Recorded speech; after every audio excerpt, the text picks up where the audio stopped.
You see your child's football week more clearly than anyone. The Tuesday training, the heavy legs on Friday, the mood in the car Saturday morning. The club might manage 3 hours a week. Nobody is managing what happens outside of that. You're the one person who can, and this is what managing it might look like. In the previous video, I walked you through the GM audit, an exercise that shows you which domains your child's week have no one actively managing them. And if you haven't seen it, check it out after seeing this video. It might put some things into perspective. This is the next step, what managing them actually looks like in practice. I'll link a free tool at the end of this video that builds the practice design side of what I'm about to describe. There is a meaningful difference between being present in your child's football week and managing it. Lots of parents are at every session, every match, every car ride. That's presence. It's not nothing, but presence without a framework is more reactive. You respond to what happens, you don't design what happens. The club coach comes to Tuesday night with a session plan. They've decided in advance what they want to develop, how much load to apply, and what the environment will ask for. During the week, that might be 3 hours of structured, intentional practice. You are present for the other 165 hours of the week. Things happen in those hours. Kids sleep, eats, takes an exam, gets into the car on Saturday morning. Those things happen by default. A general manager who watches every game but makes no decisions is not managing. They're spectating with a better seat. Three things shift when you move from present to managing. You start watching with a question rather than just watching. You make weekly load decisions rather than following the club schedule by default. And you design what happens at home rather than supervising whatever comes up. Your child's week becomes a designed environment, not a list of activities that happen to contain your child. And if you're worried about this being more work, more stress on your part, that's natural, but this is actually aimed at doing the opposite, to give you guardrails, something to steer by, and actually take some of the exhausting work out of it by designing the week in a better way. The GM role has two distinct capabilities. They run in different directions, but both are necessary. What happens in the 165 hours outside the club either resembles match day or it doesn't. If it does not resemble match day, if what practice at home is asking of our child is not the kind that Saturday will ask for, then the volume and the effort won't transfer to the game on Saturday. Effort into the wrong environment builds competence in the wrong environment. You, the parent, are the one person who can design those hours because you're the person with access to them. And this isn't meant to be coaching from the sideline. It's about setting conditions and then stepping back. Think of it as the difference between being a gardener and a mechanic. The gardener creates conditions for growth and then stands back. The mechanic intervenes at every step. One of those produces a player who can solve problems the match presents on their own. The other produces a player who waits for the next instruction. The club manages training load for team results, not necessarily for your child's individual physical tolerance. Nobody at the club is adding up the full picture. Training sessions, matches, private coaching, school pressure this week, where your child is in their growth phase right now. That sum exists on your side. An exam week combined with a tournament weekend isn't the same as any other week. The parent who makes an active load decision in that context produces a different physical outcome than the parent who follows the schedule blindly because the schedule exists. Not because they did more, because they did less at the right moment. That decision was only available to the parent. At the same time, we shouldn't be afraid of hard, challenging times for our kids, but we can still make smarter decisions about when they are appropriate and when it's time for a short break.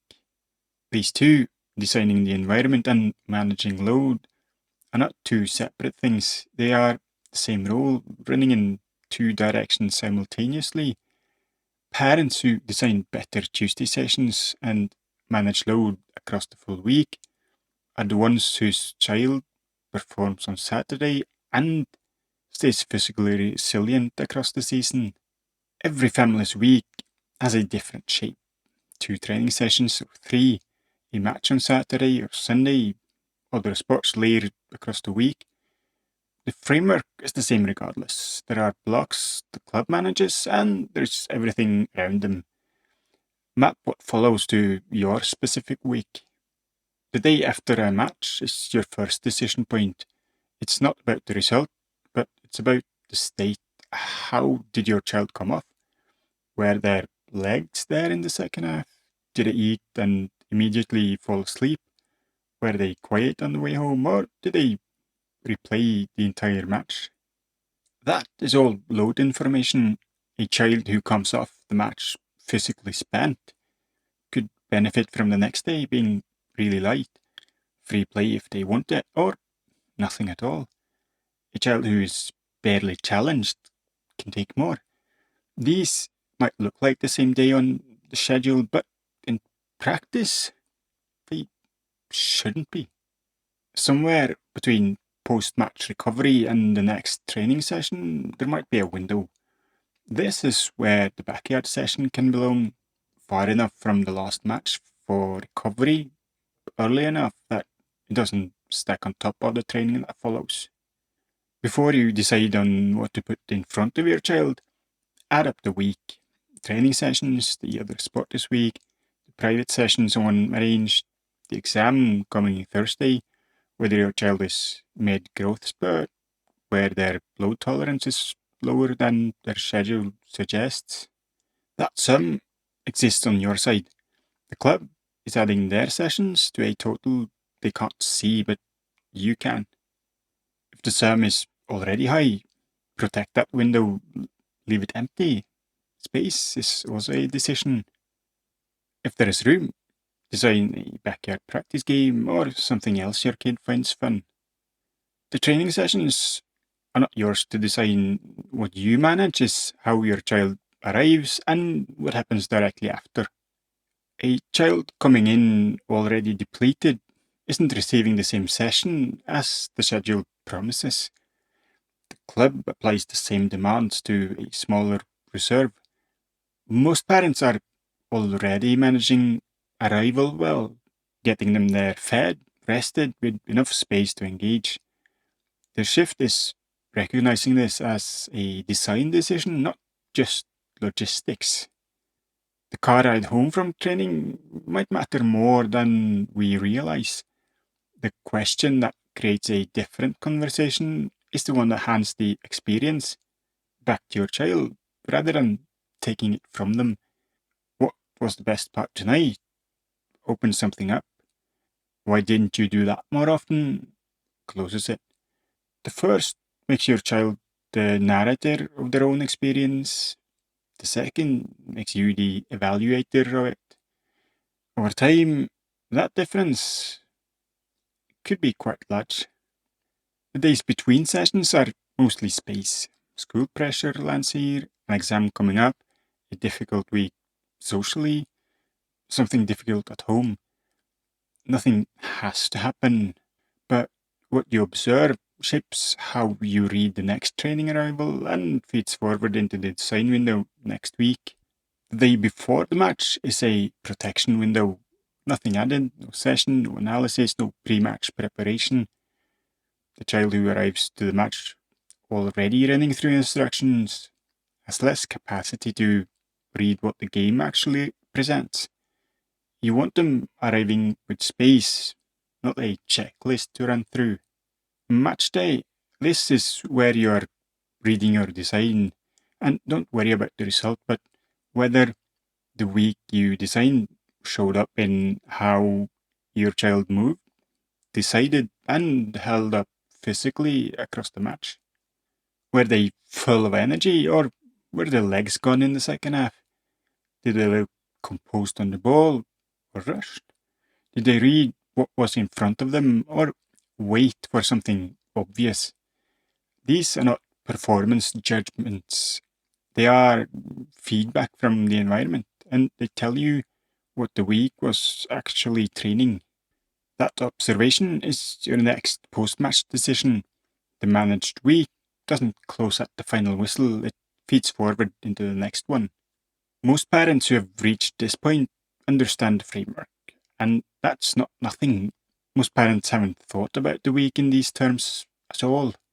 But understanding the framework and filling the role well for your child are two very different things.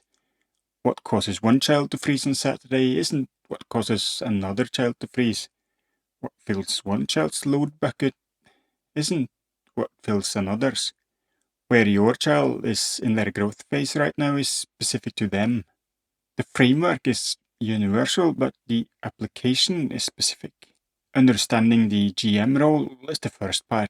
Working out what the role requires for your specific child this season, at this point in their development, that's the second part. This framework is yours to implement now. Present versus managing, and what a designed week looks like in practice. You can start this week. There's a free tool in the description. It builds the home practice session for your specific situation. Try it out. For the full picture, someone working through both capabilities for your specific child, apply it below. Thanks for watching. I'll see you next time.